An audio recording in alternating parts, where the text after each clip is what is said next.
speaker.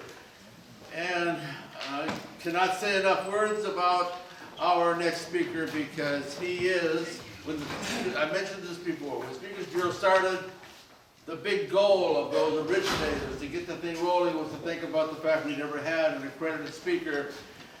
We finally have one accredited speaker. This accredited speaker, Edwin, will be conducting a seminar with an accredited speaker, Cheryl Roush. Some of you know her next month. That'll be August. And he is our one and only, our first ever and one and only accredited speaker. His speech topic is those three little words, Edwin Ettinghausen. Edwin Ettinghausen.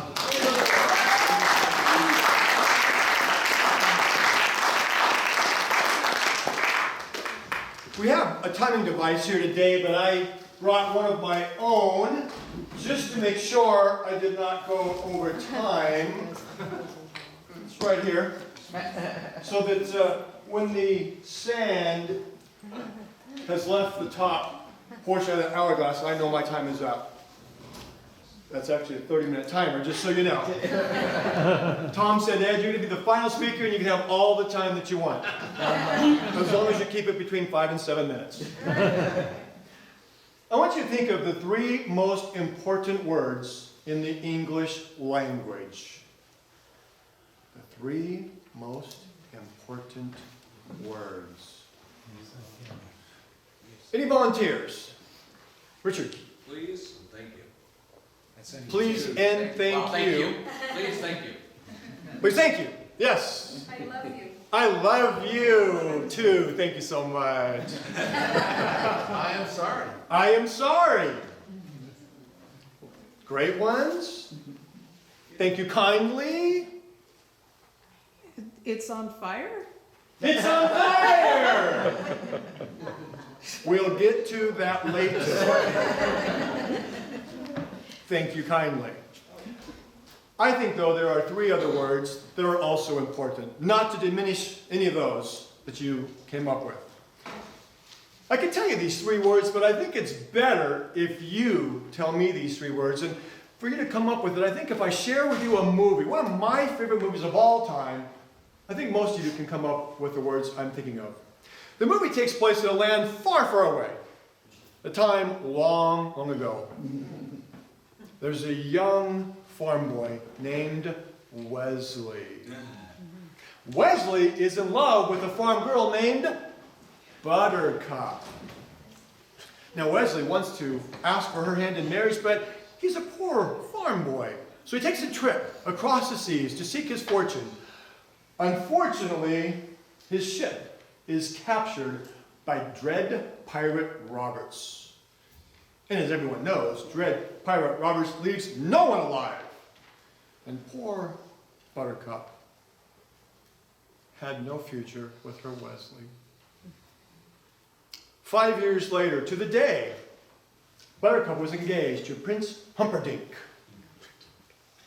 But that day, before the wedding, someone came and kidnapped the princess and took her on this trail high above the valley below. And as she was going along that trail with her kidnapper, she said, I hate you, and pushed him off that steep embankment.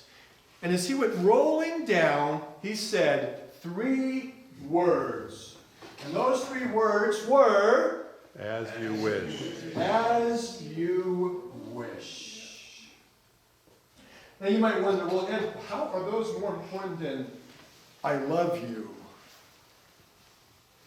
Please, thank you. It's on fire. I will share with you why I think that is the case. Now you might be wondering what's in here, and I have something very magical. You can tell it's magical because it's starting to smoke, right? Would you like to see what's in this? Yes. Magic treasure chest? You see, dread pirate Roberts, he plundered ships that had gold, silver, and jewels, but nothing was as valuable as what is in here. Let me share with you what it is.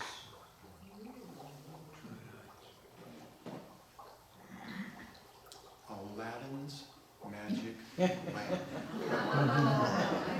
Yes, I had to go far and wide to get this from the Disney store.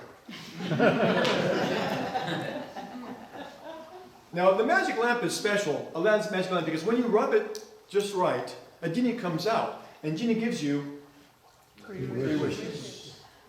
And the genie only says 2 things. Your wish is my command, and as you wish. What could you accomplish if you had a genie that granted you 3 wishes?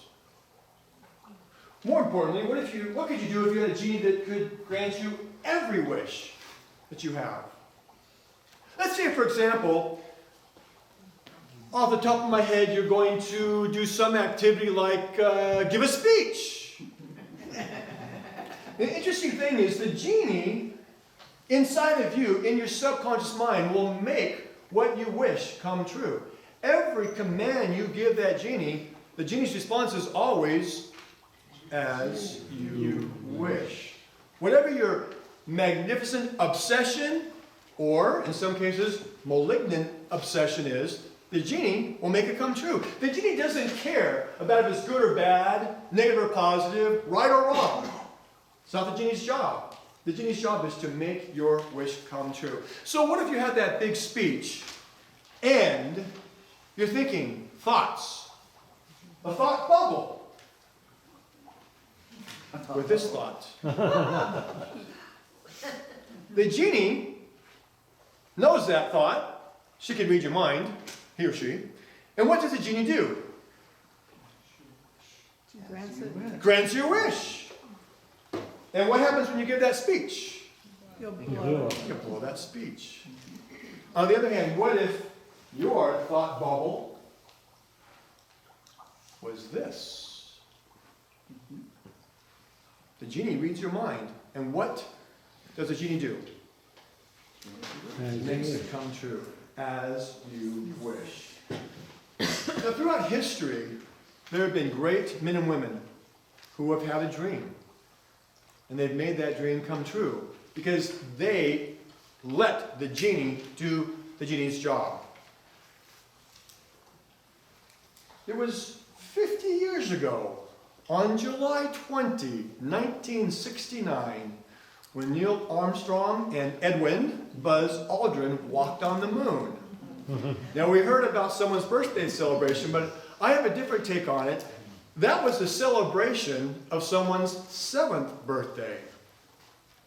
My lovely bride was born on July 20, 1962. Don't do the math, just stick with that. Martin Luther King Jr. had a dream. His dream he never saw come true. But it came true because others also believed in that dream. Our president, John F. Kennedy, had a dream to take someone to the moon and back safely. And he announced that dream shortly after he was elected in 1961. He asked Wernher von Braun, the head of NASA, what will it take to get this dream, to make it happen? And he said 3 words. Simply, the will. No, actually, he didn't say those 3 words exactly. I'm paraphrasing. He said something of simply the will, Mr. President. If you want it, it will happen. Now, unfortunately, John F. Kennedy was assassinated on November 20 of 1963. Do the math. 1963, November. July 20, 1969. It took nearly 6 years for that dream to come true. And when John F. Kennedy died, Wernher von Braun sent a private letter to Jacqueline Kennedy and said, I will do everything in my power to make that dream come true. And it did. So I wonder, what is your magnificent obsession, your great grand dream? Just take a moment and think about a dream that you have given up on. Now you might think, Ed, well, this sounds all good in theory, but really, come on, this genie in your head is going to help you get done what you say you want to do. Does that really happen? And how do you know it happens? It's happened for you. Well, some of you might know that I have set some world records in running. I ran over 200 marathons and 179 100-mile or longer races. And I started doing that when I was 46. How did that happen? Do I have a superhuman ability to set these records, doing things that no one else has ever done in the 100-mile race records that I've set? No. I'm a mediocre runner, really. When I run a marathon, I'm in the middle of the pack. I'm not one of the front runners that come in. But I know to let my genie do its job. Because when I say I am doing this race and I will finish, that's all I think about. I don't think about what if I don't. And my genie says, as you wish. So I want to come back to you. And what is a great dream that you've had that you've let go? I'm going to ask you to listen to your genie when she says what he says to you. As you wish. Mr. Toastmaster.